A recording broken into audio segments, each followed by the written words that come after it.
This episode of The Minimalists is brought to you by nobody, because advertisements suck. This podcast has bad words. Hello, everybody. Welcome to The Minimalist Podcast, where we discuss what it means to live a meaningful life with less. My name is Joshua Fields-Milburn. And I'm Ryan Nicodemus, and together we are The Minimalists. We're here today with our returning champion. Yes. Dr. Nicole LePera is here, and on the occasion of her new book, How to Do the Work. I'll hold this up if you're watching this on YouTube. Nicole, thanks for being here today. Joshua, Ryan, thank you for having me back. I'll tell you what, we were lucky. Our blurb made the back of the book. Yeah, man. And so I thought I would start with this, because during this minimal episode, I want to talk about healing today, since I think that is a central theme of the book. There are obviously other components I want to talk about, but on the Maximal episode, I thought we would really dive into understanding trauma and the ego, and also setting boundaries, maybe getting into some boundary setting as well, and cover that, what is discussed in the book here. But we'll start with this blurb on the back of the book. It says, on the surface, Dr. LePera's book appears to be a how-to manual, but at its fundament, it's a book about understanding the self. For it is only when we deeply understand that we're able to heal. Yeah. And the reason this book, yes, it is called How to Do the Work, but it's not necessarily a how-to manual in that sense. And I love that, because Ryan and I often use the Trojan horse of minimalism to discuss a whole bunch of other things, right? And for you, it's like, of course, people, Kapil Gupta says we are smitten with prescriptions. We always want to know the how-to side of things. Yeah. And you have that in here for sure. You talk about some steps that people can take to heal, to do the work, right? But also it's I think fundamentally it's about understanding. It's not just about aimlessly doing action. And so what prompted you to write this book and help people with that understanding? What prompted me to write the book actually was coming from the depths of disempowerment for myself as a human and for my clients. So I was several years into a private practice. I was working in the modality I learned, providing talk therapy. On the other side of things, as a human, I'm someone, as long as I can remember, I've struggled with anxiety. Really hit its peak in the 20s, where I met my first panic attack, which for those of us who know and have experienced those are quite a nightmare. Yeah. So I've been on both sides in the room, on the couch, if you will, and the practitioner. And what I came to see, not only evidence in my own life, but in many of my clients, week after week, year after year, was stuckness, incredible amounts. It's interesting you kind of brought this idea, this concept of knowing and doing, and I think a lot about that, because what I started to see and experience myself was increasing amounts of knowing, of insight, beautiful sessions with humans who were able to piece together patterns that weren't working, habits that they want to break, even game planning for how to do things differently in a future time. Yet what I continue to find is stuckness. We kept repeating those patterns. We couldn't build the bridge, if you will, from knowing better to doing differently in life. So for me, it was curiosity at first, me trying to understand myself, if you will, as a human a bit better, understand why, despite having tools, despite being in treatment, I still wasn't able to get better. Then, of course, I wasn't able to help my clients as well. So through that, curious exploration, I was met with a lot of new research, or new to me at the time, and really began to understand the need to evolve the field in a much more holistic direction, and to work not only with the mind, as I had been doing, but really to include the body and a lot of the ways we are dysregulated that are keeping us stuck, as I continued to see week after week. Let's talk about some of those ways that we're stuck. I thought maybe, since ours is a listener-driven show, let's dive into some questions. Ryan, you want to read Patty's question to kick us off here? Sure. Patty writes in, how do you start on a path to healing and commit to it when your motivation is almost nil? So I think this is the how-to thing, which, again, smitten with prescriptions. We all want to know how to do something, but also it does start with that knowledge or the understanding that there is a problem, right? Well, I think what's important to hear for Patty and other listeners who have a similar question understand is that as humans, we're not actually wired to change. We have a very distinct drive to stay in those familiar patterns. So I say that Our subconscious really is based on the principle of keeping us safe. It's very safety driven. And unfortunately, according to our subconscious, safety is the familiar, the path I've been down before. This is where it's very counterintuitive. It's not, because for many of us, and listeners are probably sitting here, well, the paths I've been down have only carried negative consequences. Right. However, according to my subconscious, that's much safer than the unknown, than the path I have yet to explore. So we become locked, again, reliving habits and patterns which don't serve us. And the reason why I'm answering in this way to Patty's question is because so many of us do wait for motivation to change. We wait to be inspired. We wait to, one day hit the ground running and want to do all of these things differently. And when we don't, when we're inevitably, as we often are, met with resistance, either the million thoughts of why we shouldn't, why today's not the right day to do all of these new things. Some of us, it's a feeling. We feel agitated. We feel uncomfortable. We just don't feel like ourselves. So before you know it, we're right back living into those familiar patterns. So to Patty, to everyone out there who's waiting to want to change or to feel inspired in a deep way or to even have the energy to do it, I'm here to suggest that might not be the case. It's how do we create action when we don't have the motivation yet? Yeah, I think a piece of it too with us getting stuck in these patterns, it also has to do with reserving our energy too, right? Like your body is, for all intents and purposes, we are all really, really lazy beings. Like our bodies want to do things the easiest way, but I'll tell you one thing that helped me with just different changes that I wanted to make in my life when I had no motivation or even inspiration. It was, almost accepting, like with working out, I would accept the fact that it might be a really bad workout. I may not do it properly. I may not have the right form. Whatever it is, I'm going to fail in some way. That used to prevent me from taking action because I was worried about not doing it correctly. But then what I've realized is if I can embrace that failure, it's like anything else. You practice it enough and then you start to get good at it. And then, that kind of, that will motivate you more and more as you start to see some improvement. So I think, Patty needs to really be prepared to fail, and that's okay. But taking action is really the important part here. And I think maybe reframing that failure is what you've been really good at, Ryan, is understanding that, I teach a writing class, how to write better. And in there, the thing I talk about is the words are never as perfect on the page as they are on your head, right? And you have experiences. I mean, in writing a book, it's like, of course, the concepts, it's always perfect before you've taken any action at all. But of course, then it's utterly imperfect because there's nothing there. It's not what you're even trying to do anyway, right? And so there's this sort of the fear of taking action because it's never going to be as perfect as you want it to be. Is that fair? Absolutely, and I can resonate. I was smiling, Ryan, when you were saying that. I'm someone who, unless I know I'm going to win, I historically don't like to play. I'm glad I'm not the only one. That's just the truth of the matter. And so very much I would have those rehearsals, come to the conclusion that maybe I wasn't going to be perfect at this thing. And at the first sign of that imperfection, I very much was the person who would want to throw in the towel. You also brought up a really important physiological aspect of this. It is down to our calories. Our brain already as an organ needs the most of our calories that we intake in any given day. So from a caloric standpoint, when we're coasting in that autopilot, we're actually conserving our resources in a very real way. So physiologically, we are very lazy animals because we prefer to spend our attention elsewhere and to spend, again, our calories elsewhere. So if we can coast, as our brain prefers to do, we then free up our resources. So that is why, as we begin to create change, I'll often hear and experience exhaustion. Right. It's incredibly tiring to fire up my brain in a new way, to be consciously present, to not be coasting on that autopilot. Yeah, that in itself is just a hard obstacle for anyone. I really like the writing that you brought up, the writing class, because your big thing, Millie, is to get that crappy first draft out of the way. Yeah. And That's it is Anne Lamontism, SFD she calls it. And it is.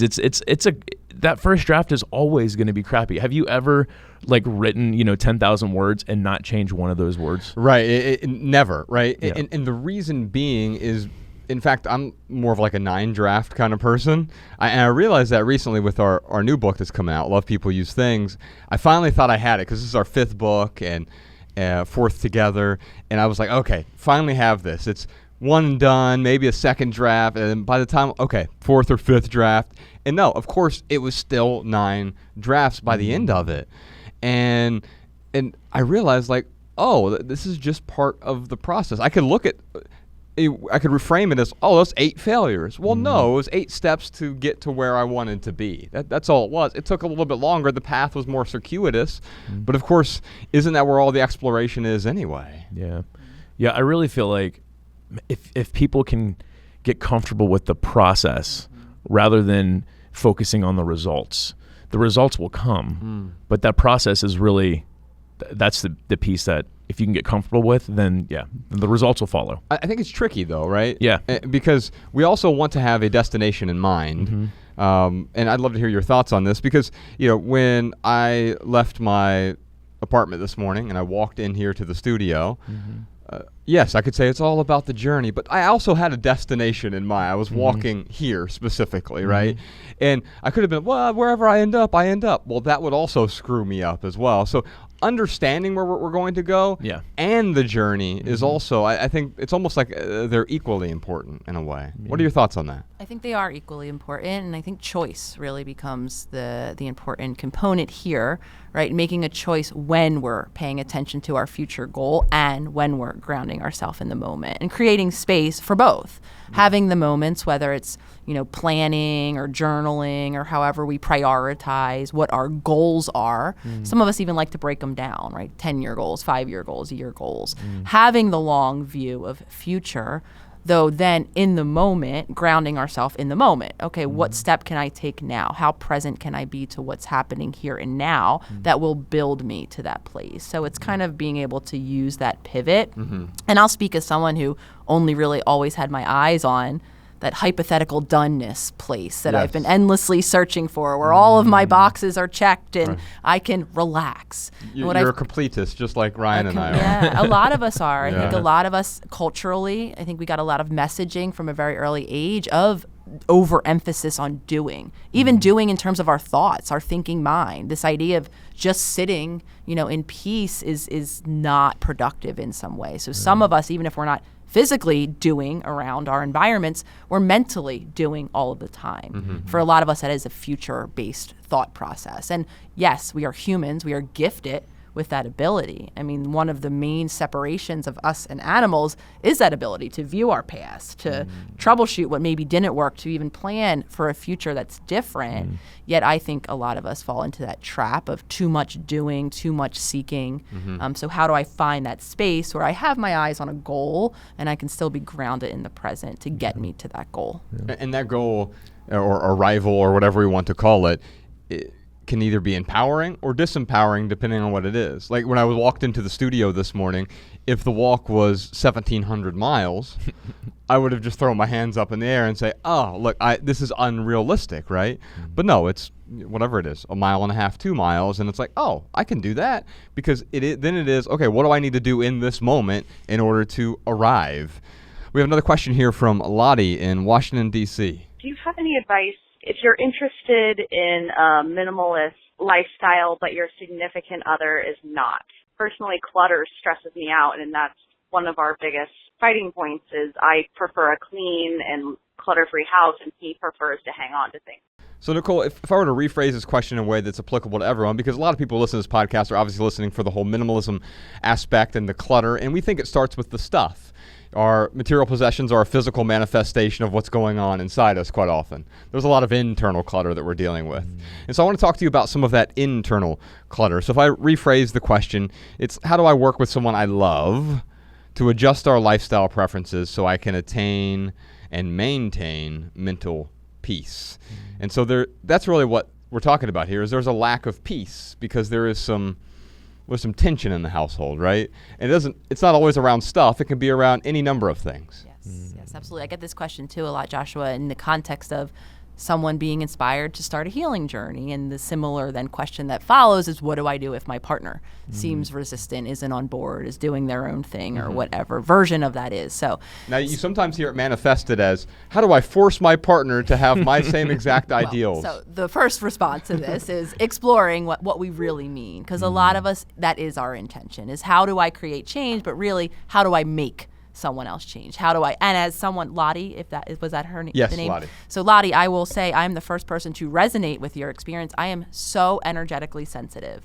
My space in my apartment really does affect me, and my partner so happens to sound like your partner, who seems a little less sensitive to the environment, and therefore when there are items around, I tend to be the one that feels agitated about that. So I'm speaking from very much resonance, and I know how much our spaces can affect us. However, I also understand what our intention sometimes is. And sometimes it's, I want my partner to clean up, to live in an environment that reflects my preferences. So how do I find that middle ground? So it is finding that middle ground, finding the spaces, finding the activities, finding how you can clear up your mess, whether it's figuratively in the space, maybe having designated areas for perhaps your life or your living, or areas where your partner can put their stuff, keeping it out of your space. So you can be practical in terms of localizing things like of that nature. I think that can be really helpful. But I think what we really want to explore is, what do we mean? Can we find a middle ground? It often isn't exactly the way we envisioned we want it. It really is finding that negotiation. And sometimes it can be sifting out space. Here's where your stuff can live, where I can have my moment of peace. And understanding that we can't fully change someone completely, even if we would like to. One of the things that Ryan and I often say is, you can't change the people around you, but you can change the people around you. Meaning, of course, you can't force someone to change, but you can also surround yourself with loving, supportive people who have similar preferences as you. Now, what I'm not suggesting to Lottie here is, well, then, dump the bastard and move on because he's, full of clutter, and that's the wrong way to live. I just want you to understand that there is a price of admission in any relationship. Yeah. And if I were to, if my wife decided, hey, I've decided to become a maximalist. And okay, well then now all of a sudden I have a decision to make. Either because I can't change you, nor would I want to adjust your preferences to map onto mine. That's dragging someone in your direction. And of course, I don't want to drag her in my direction. If you get dragged, that's not loving at all. That's clinging, attachment. It's the opposite of love. And so the price of admission would be, okay, can I tolerate this? Can I respect and appreciate this? Or is this not a price I'm willing to pay? And if it's not a price I'm willing to pay, then I need to be willing to have that difficult conversation as well. Yeah. I hear Lottie asking us, how do I get my partner to support me? How do I get my partner to show me respect? And the best way to do that, Lottie, is if you go out of your way to support your partner and show your partner respect, like they're going to give that back to you. What she did say in the question is how they fight. And it takes two people to fight. It's not just one person. Yes. So, Lottie, if you catch yourself fighting, just show your partner that you love and respect him by taking a step back and de-escalating. But if you're escalating it and fighting, that's certainly not going to get anywhere. Yeah. We have a question here from Bonnie. You want to read that one, Ryan? Yes. I think this one's from Facebook. How do you forgive others and yourself and move forward when a loved one passes suddenly and you feel you haven't had a chance to tell them everything you needed to? And how do you forgive others that you feel treated that person terribly in life and let go of the anger toward them? Nicole, this one is fascinating to me because forgiving others and yourself and move on when a loved one passes suddenly. My mom didn't pass suddenly, but she died over 8-month period. She had stage 4 cancer, and I think we sort of came to a détente at the end. But yeah, there are regrets there. So maybe we could talk about that in respect to Bonnie's question here. Yeah, forgiveness and I think regret go hand in hand a lot. I think the first thing to explore is what does forgiveness mean? What is the definition of that? I think we all have different definitions of what forgiveness is.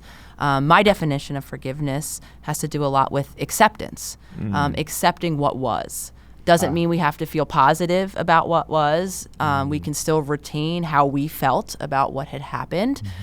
What goes into acceptance for me and can be really helpful in answering this question is awareness of the other human and their possible limitations around their own conditioning. I talk a lot about intergenerational patterns.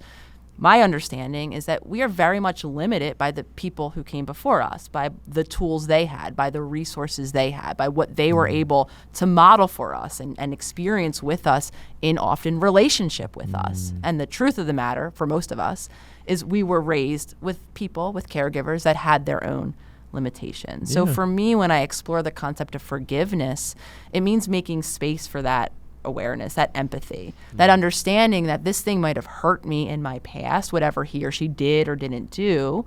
I can feel hurt by that. And over time, perhaps I can expand to understand what caused that, what their own past was like. And again, that doesn't necessarily mean I end up feeling positively. And it doesn't even mean, of course, this isn't in the context of this question, if the person were living, that also doesn't mean I carry on a relationship with this person. So getting clear on what forgiveness is for each of us, because again, I think we get confused at what we mean, and some of us believe that forgiveness means we have to just be over it entirely. And there's many ways we're not over it. We can still feel about it. We can still accept the limitations and still choose, again, to modify relationship. So the answer is some version of that. For a lot of us, it's an internal process of forgiving. And again, some of it does begin with us forgiving ourselves first. Us looking at perhaps the role we played with the human that we lost, or whatever is that we're looking for forgiveness around. A lot of us have to grant ourselves that first. And I say that knowing a lot of us are very critical of ourselves, and we don't actually let ourselves off the hook, that some of us can do so much more easily for another. So a lot of times self and other forgiveness really do go hand in hand. Totally. I'm reminded of Matt Nathanson line, I would kill anyone who treats you as bad as I do. Yeah. And I often feel that about myself. The way if someone was as critical of me as I am of me, I would not spend an hour around that person. Yeah. And yet I have to spend 24 hours with this person every single day. Now, Ryan, the second part of this question had to do with anger, right? Letting go of anger. And I think maybe you could also say letting go of sadness. That's part of the pattern as well, right? Yeah. I mean, I like what you were saying, Nicole, about acceptance, because the way you described it, it wasn't good or bad. It just is.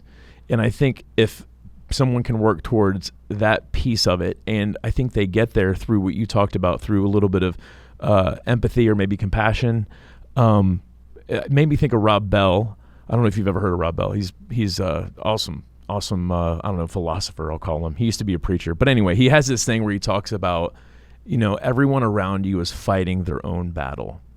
Everyone. So if you could, look at that person that you're angry at, and instead of trying to feel positive about them, you could at least stop feeling so negative about them if you maybe accept the fact that they're fighting their own battle, and you may not even know the battle that they're fighting. So trying to, again, accept, which is neither good or bad, I think that's a huge piece of that.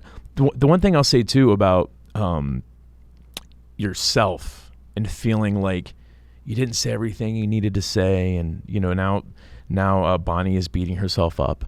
Like I think about so with Josh and I, let's say that you were a complete asshole to me. I mean, you are a complete asshole to me. No, this is true. Right. So let's say you were a complete asshole to me, and I died, right? And I'm up in heaven, and I'm watching you, mourn or whatever, and you start to beat yourself up over being an a-hole.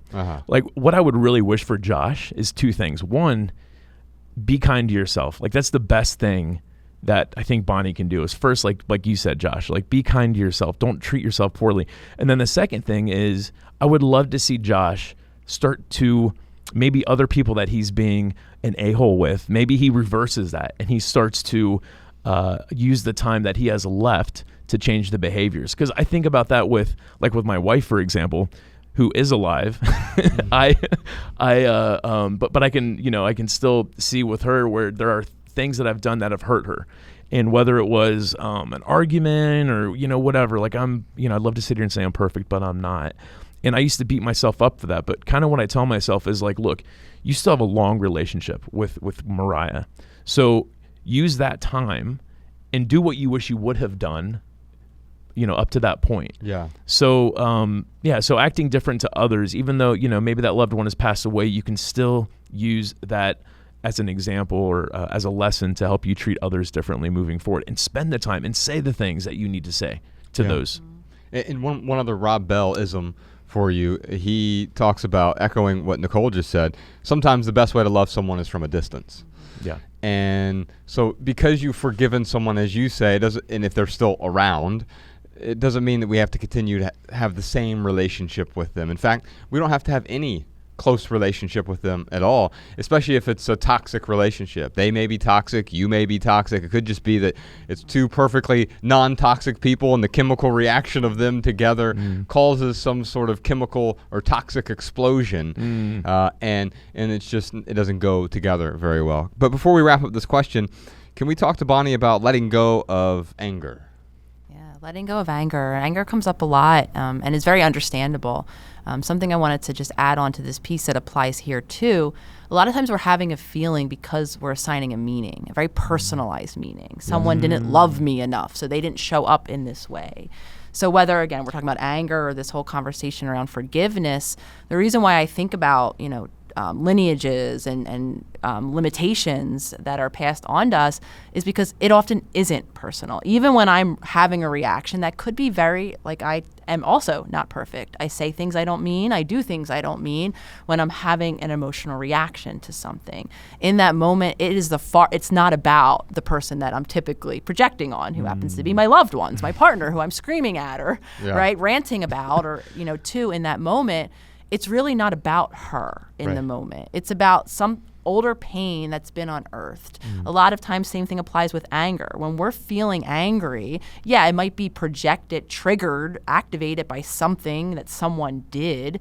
Though I think for many of us, if we really dive into it and understand, there's something deeper going on. For anger, it's typically an unmet need that's gone unmet for quite some time. Yeah. So again, depersonalizing, being able to pull back. For some of us, that creates the space to have another feeling, to have anger or grief and compassion or whatever it might be. For others, it's learning how to navigate our emotions, any emotion entirely.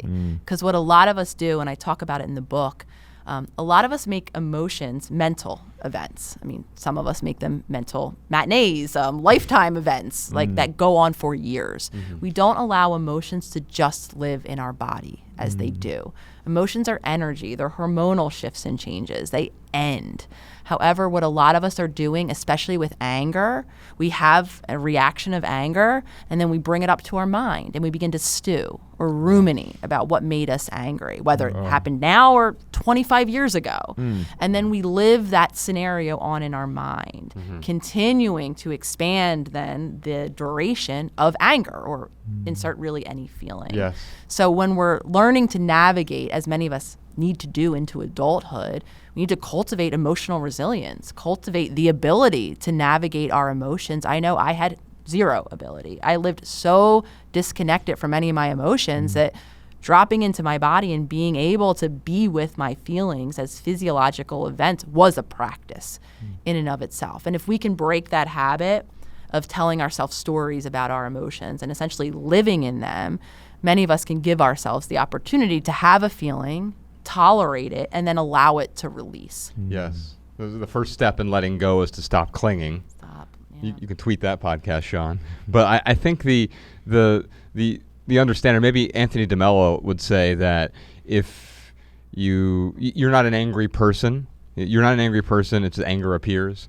And I think we have a hard time uncoupling the anger from the individual, right? Meaning, I am angry. No, I'm not angry. Anger has arisen within me.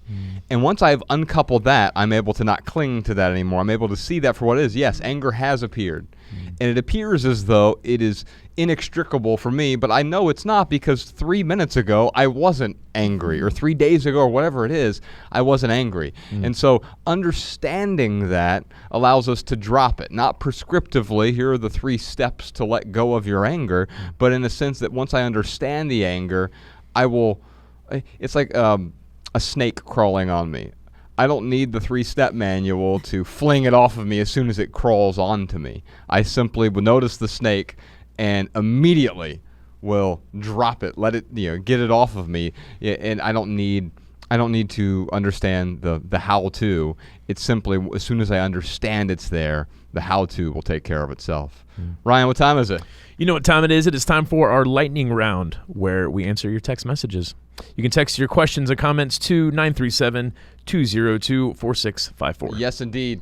Now, Nicole, you might remember this. During the lightning round, we answer questions with a short, shareable, less than 140-character response, but not really. We just maunder on a bit until we find something that is tweetable. Podcast Sean puts these minimal maxims in the show notes so we can copy and share our pithy answers on social media if you'd like to do that. Oh, by the way, you can find all of our minimal maxims in one place now. It's called minimalmaxims.com. Ryan, we have a question from Jennifer. Are there types of body work that address the body/mind connection together, or are there types of psychotherapy that address the mind/body connection in tandem? Bodies hold memories in movements and in holding patterns, and sitting on a couch and talking doesn't address that. Fascinating question. What are your thoughts? So yes, there are a lot of body work that we can do, and I believe we need to do. Breath work is my number one go-to to help us do two things. First and foremost, drop into our body to learn how to be consciously embodied.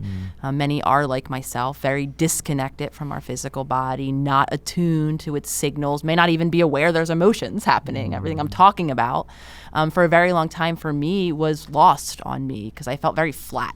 If I wasn't feeling anxious, I wasn't really feeling much of anything. So for me, it really meant cultivating that conscious awareness of my body. So breath work, again, utilizing our breath as our focal point for our attention helps us drop into our body. And then, of course, we can begin to intentionally breathe in different patterns to help regulate our body, because most of us need to do body work as part of our healing journey, because we're living in a very dysregulated body, particularly around our nervous system. So the final part of that answer is I'm hopeful, and a reason why I talk about holistic psychology and the need for the field to evolve is my hope that there comes a time in the very near future where all practitioners are working with the body in mind. I think a large reason why myself and so many of my clients were so disempowered for so long is because we haven't been talking about the body in the mental health field. We've only been talking really about the mind, and I think it's all becoming very clear to a lot of us that that's only part of the story. So my hope is that practitioners everywhere will start to learn some new body work modalities to help us heal our very dysregulated systems. Yeah, and you talk about your breath work in the book, and I think that if you don't understand the power, because it almost sounds cliche, like, of course, I breathe every day. I breathe every minute of every day. Have you done breath work yourself? Oh, yeah. And the Wim Hof stuff is crazy. We actually had Wim Hof on. We did a YouTube video with him. Put a link to that in the show notes, Sean, if you don't mind. But we did it. As soon as, if I don't do it for a few days and I go back to it, you instantly realize like how powerful the breath is. Now, it doesn't have to be something as extreme. It's not even really extreme what he does, but like it is extreme relative to my normal breathing, which tends to be shallow and not very focused. And my wife often like looks at me, she's like, breathe, like what are you doing? And it's like, oh yeah, I'm not breathing, but I am, but I'm just not breathing effectively, or I'm not getting the amount of oxygen. But you do some Wim Hof, just don't do it while you're driving, you might pass out. Right. You do that type of breath work, but then there's obviously a bunch of other modalities that you can embark on. I've got a quick pithy answer for our show notes here. Understanding is the only road that leads to lasting change. So if I were to expand on that, I would say to change, the how must follow the why. So action is fine, but if we just randomly take aimless action, you're not going to get anywhere. Like, again, if I had left my apartment this morning and I'm just going to find somewhere to go, you know what? I'm going to take a ton of action. I'll start running in a direction.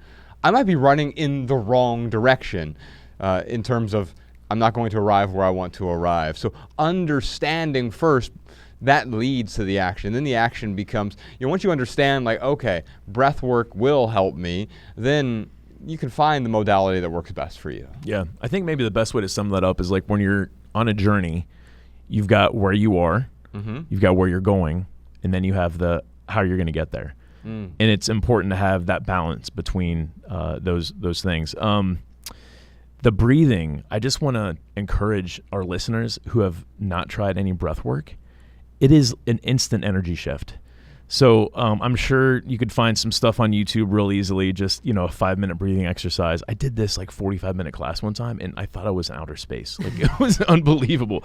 But it was incredibly empowering. Well, if you have 2 minutes, try the Wim Hof. Just check out the video we did with him or any of his other videos. Yeah. And then you want to dive deeper, of course, you can check out How to Do the Work. There's a lot more in terms of body work beyond just breath work as well. Yeah, absolutely. My pithy answer is this. This is an oldie but a goodie. The mind and body are separate, but both are standing in the same room. So, the couch, the therapy on its own, yeah, I agree. That's probably not going to solve the problem. Taking action without knowing what you're taking action towards, that's not going to solve the problem. You have to, again, find that balance between where you are, where you're going, and how you're going to get there. Yeah, maybe I would look at the mind and body being. Your mind is part of your body, right? But we tend to separate it, especially in our society, our culture. We treat it as though they're standing in separate corners of the room, even, right? Yeah, right. So it's like, well, I got my mind over here, my body over here, and there's no overlap whatsoever. It's like, well, no, of course, my mind is part of my brain, or whatever, but it's part of me. It's all tangled together. Yeah. And if you're changing one, you're changing the other. Yeah. I think it's important to also honor the uniqueness in each of us, because a lot of us do look outside, right? We run around in circles based on what everyone else is doing, what everyone else has worked for what everyone else. So I think in the process of this conversation, it's also being attuned to what is working for my body, what is working for my mind, Yes. what works for me. And that's why I was always really hesitant around in the field, this idea of a one-size model, a one-size gold standard, CBT working for everyone. I just never really felt we all fit into a basket like that. So same applies here. And I still see a lot of us, even looking to people like myself, Nicole, what do you do day in and day out? So I can just follow what you do. Absolutely not. Right. You're not in my body. My body might react completely different to the things that I'm doing than to what you are doing. So the caveat here is finding that place within, and that's why I created the Self-Healers hashtag in and of itself, to focus on the self. What does work for me? And to empower us all as individuals to find that pathway and not outsource.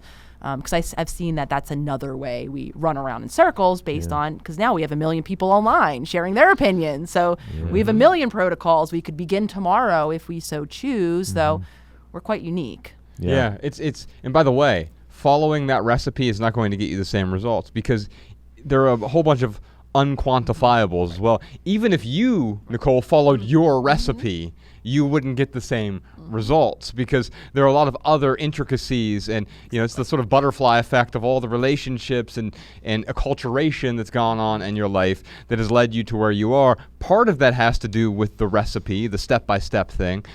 But if it's not, if you followed it and it wouldn't work for you, of course it's not going to work for someone else exactly the same way that it works for you. And so but that's the beauty of a recipe. You can tweeze out the ingredients that do work and create your own. You can adjust for taste, so to speak. Yeah, there's something about the couch work too, because I have done a lot of therapy in my life, and it's almost like they can help you put together a recipe to try out.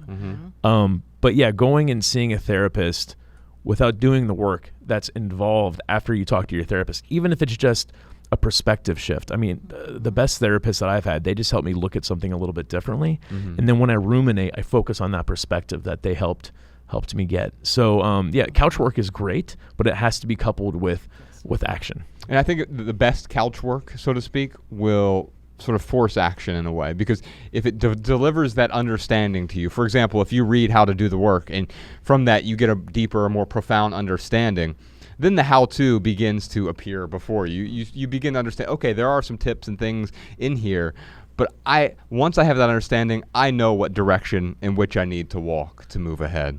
We got a bunch more to talk about, but first, Ryan, what do you got for us? Here are some voicemail comments and insights from our listeners. Check them out. Hi, Josh and Ryan. This is Molly from Michigan. What we do is we will buy things on trips that aren't stereotypical souvenirs. They're more everyday type items. So, for example, on our honeymoon in Ireland, my husband bought a tweed jacket, and it's great. He wears it in the fall. He wears it in the spring. It's a perfect jacket for that time. when it's just a little too cold for a sport coat, but it's too warm for a big pea coat, a big puffy down coat. And it really fits a spot in his wardrobe, and he was able to buy something there that's unusual, not the kind of thing that you would get here, and then every time he wears it, it reminds him of our trip, but it's not just some tchotchke. Hi, this is Zena calling from the Channel Islands in the UK. I just wanted to give some advice to anyone who might be planning their wedding. I'm currently in the stages of planning ours, and as you probably know, it can get expensive very quickly.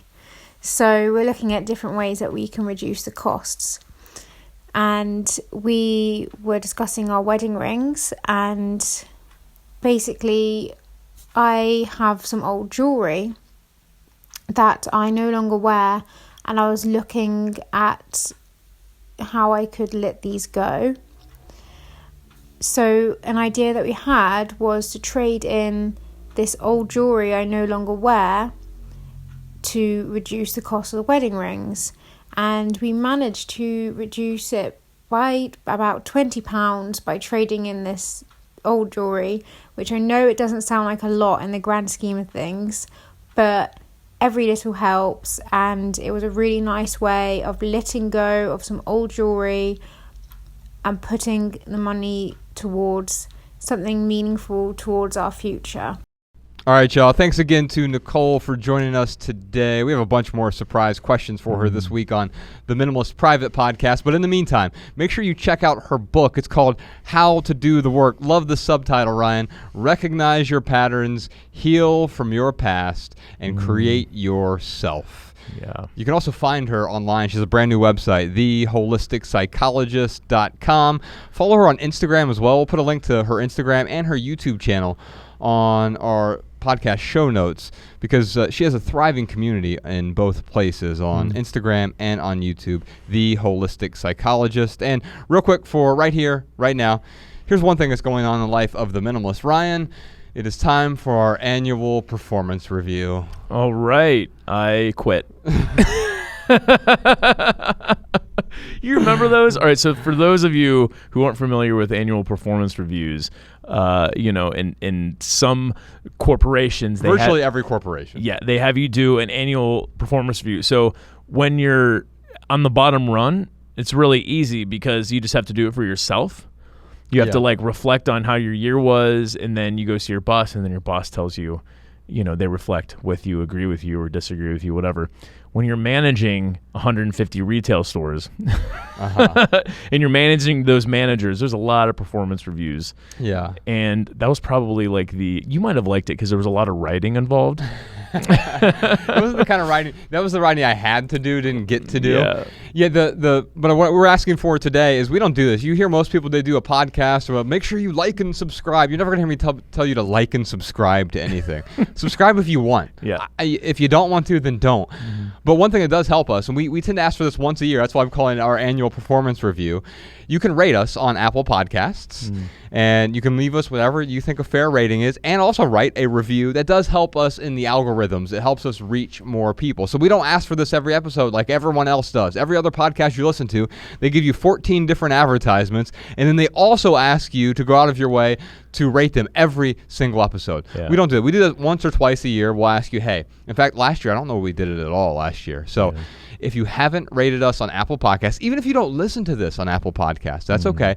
Head on over to Apple Podcasts. Give us a star rating, however many stars you think we're worth. If it's 5 stars, that's wonderful. We just want an honest rating. Yes. And then leave us a review. What do you love about the show? Because if you think other people will get value from the show, then please, that's one of the best ways to support us. So give us our annual performance review. applepodcast.com/The Minimalist. We'll put a link to that in the show notes as well. And real quick, Ryan, for our added value segment this week, one of my favorite albums from a couple years ago was this gal. She goes by the name The Japanese House. That's like her stage name. She had a phenomenal album a few years ago. I think it was my top album when I do the year-end review. And she just put out a new EP. The EP is called Chewing Cotton Wool. And it's sort of ethereal, but it's also ruminative, contemplative music is maybe the way I would describe it. Let's listen to the title track from that new EP. It's called Chewing Cotton Wool. By the way, we have a bunch more surprise questions this week, like, how do I break the habit of rumination? How do I alleviate my anxiety? How do you make peace with the past? How does one stop self-sabotaging? And what's the 90-second rule? Plus 3 ways to set boundaries and a million more questions for Nicole. And if you want to hear all that, join the Minimalist private podcast this week. That's right. Visit theminimalists.com/support to subscribe and get your personal link so that our private podcast plays in your favorite podcast app. You can follow The Minimalists on Facebook, Twitter, and Instagram at The Minimalists. Come to one of our live podcast shows. Visit theminimalists.com/tour to find a city near you. If you have a question, comment, or minimalism tip for our podcast, email a voice memo to podcast@theminimalists.com. You can comment on this episode at youtube.com/theminimalists. And if you want our show notes in your inbox, sign up for our email list at theminimalists.com. You'll also receive any new minimalist writings that we write for free right there in your inbox. You know what we won't send you? Spam. You send me cans of spam all the time. USPS. Can I admit something? No. I'm going to admit it anyway. Do it. I freaking love spam. I love me some fried spam. I haven't had it in so long, but it's like fried bologna, but better. Yeah, but you don't want to be forced to eat it is the thing. Exactly. And that's what email inbox spam is. It's taking something that you might enjoy and it's cramming it down your throat. We're never going to do that to you. So sign up only if you think you'll get value. By the way, if you do join us on our private podcast this week, it's cheaper than a cup of coffee, and it keeps our show 100% advertisement free. Thank you so much to our Patreon supporters who support us over there. And if you leave here today with just one message, let it be this. Love people and use things, because the opposite never works. Thanks for listening, y'all. We'll see you next time. Every little thing you think that you need, every little thing you think that you need, every little thing that's just feeding your greed. Oh, I bet that you'd be fine without it.